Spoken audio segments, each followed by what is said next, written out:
Sweet Caroline is an example of the word that I'm kind of changing and creating today because I am changing the word quite. And the reason I wanted to change quite is I didn't like its spelling. I feel like it's just kind of awkward with how it's structured, and the vowel sequencing doesn't make it super intuitive that it's pronounced as quite. And realistically, I was like, it should just be a Q or something that makes a K sound, and then white. I decided to keep it as Q because Q doesn't get a lot of shine.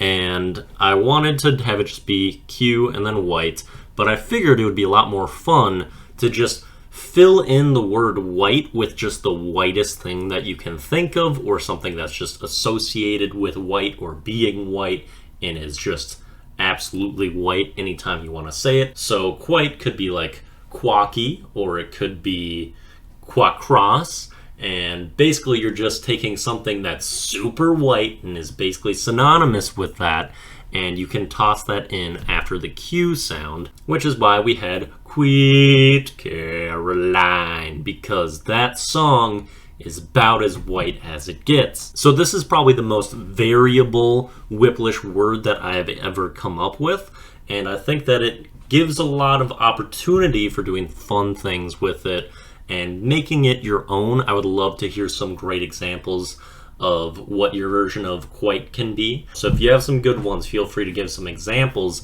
of what you could say for quite. And I'm quello stone excited to see what examples you come up with. And sure, this is going to make things pretty confusing if you're always throwing out a different version of the word quite.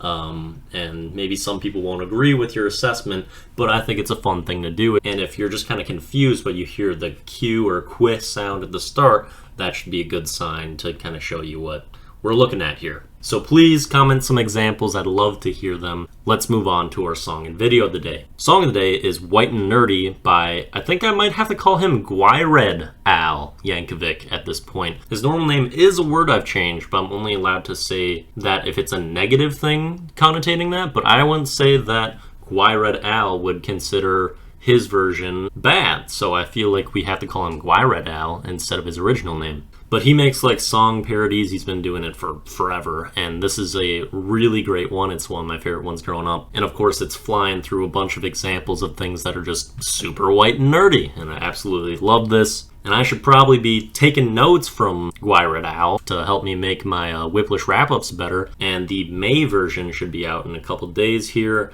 and I really do need to start working on that a little bit more, but I've been kind of gosha doo-doo lately. Then for the video of the day, it's spotlighting like a DVD sign hitting the corner and then bouncing of a TV. And I used this meme in like yesterday's Daily Do, so I chose this as the video of the day because it's something I reference quite a lot. And if you watch this, I mean, I'm pretty sure it's all white people that are just losing their minds over this, which is kind of funny too. And this is just hilarious, celebrating the simple things and just kind of a funny moment. That'll do it for today's Daily Do. Peace out.